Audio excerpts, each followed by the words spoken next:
So here I am, standing alone in the open. I'm here with a message, hoping to repair what's broken. Nature is struggling, humanity's not on track. We've got our heads in the sand and our pride intact. We seek fulfillment through wealth, but do we achieve it? We want prosperity through consumerism, but is it worth it? Have we actually found freedom, or have we lost it? Because all we do is follow a system and never really challenge it. Can you relate to that? Or is the world too blind to see? I'd always seek the truth, but care what my peers thought of me. I saw a different perspective and struggled by the hour. You see, I knew ignorance was bliss, but knowledge could give me power. So now I call for humanity, not just for one nation. I'm opposing separation and standing up to segregation. Whether religious or atheist, in essence we're the same. Stereotypes are man-made, and it was man who created the game. But are we actually ready to accept this and wake up? Can we put our naivety on the line, or are we always going to collide? Are we ready to make a difference? Do we venture into the unknown, or do we stay in our comfort zones and keep on taking the easy ride? Because at sea, it's ships that are safest at shore. But no, that's not what ships were made for. So ask yourself this, why are you really here? You may find that deep, but my question really is sincere. For my generation, are we misled as a youth? Do we rub off our true purpose due to false misleading truth? Are we prone to propaganda? Are we prone to wrong information? Are we taught to judge each other based on religion, sex, race, culture, class, nation? The list goes on. The moral of this poem may be hard to grasp. I know it's not something usually heard, and it's not your average task. But the point is to stop damaging what we cannot recreate. We shouldn't prioritise selfish desires and let them decide our fate. However, let me tell you, in no way am I perfect, and in no way am I better than you. I mean, yeah, I wrote this message myself, but it applies to myself too.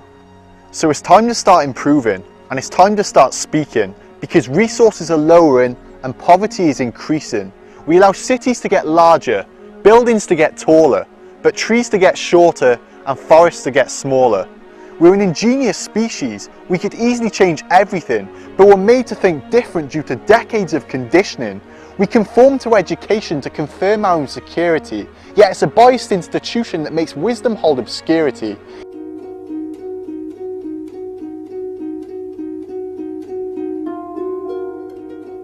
A possession is an illusion of worth. Are we tricked in our thinking? Are we trying to buy wholeness, and are we trying to buy meaning? Do they always give joy? Do they distract us from reality? Do they determine our identity, and do they alter our morality? I mean, what are our goals? This really isn't a joke.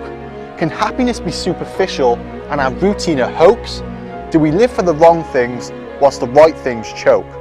Is mainstream TV legit, or can it dictate our attractions? Does it actually bring us together, or does it separate us into factions? We categorise each other via a social hierarchy, but status is made by humans, so who really are we? Is ego destroying eco? Are the real problems disguised? Do we really know the truth, or does our society feed us lies? Are we actually filling our voids, and does money hold any true weight? Could we drop our precious comforts to renew our planet's state? It really is time to stop living our lives in shells, because doing nothing for others is the undoing of ourselves. We're all from the same source, so let's see it for what it's worth. We only have one home, and that home is planet Earth. So are our laws actually just, or can power avoid the prison? Are our governments really innocent, or are they flawed in their decisions? Do they actually care for all life, or only for their own health? Do their motives come from morals, or do they just want power and wealth? They try to justify a war on terror, but it's lasted for over a decade. It's caused 1 million deaths, so don't you think they've overstayed? Is patriotism necessary? Can't we see it's prejudicial? Have we forgotten our common grounds, and have we forgotten what's artificial? I mean, am I truthfully British? Am I really European? Am I actually a Western person, or am I just a human being? See, the media highlight the smallest of tragedies in first world countries, but fail to cover that over 90 million worldwide have died from hunger in 12 years. So where do our priorities lie? Britain, China, Russia, America, France, Syria, Iran, Israel, Jordan, Iraq. Whether Western or Middle East, everyone deserves peace. No more national wars, no more bodies deceased. Let's come together as one and keep humanity in one piece. So are we going to be responsible? Are we going to take a stand? Are we going to change our ways and play our cards on the other hand? I'm not saying I have all the answers and I'm not forcing any suggestions. I'm just saying it's about time we see things differently and it's about time we ask some questions. So what will you do? How much will you allow? This is my call for humanity to create a change, and the time to start is now.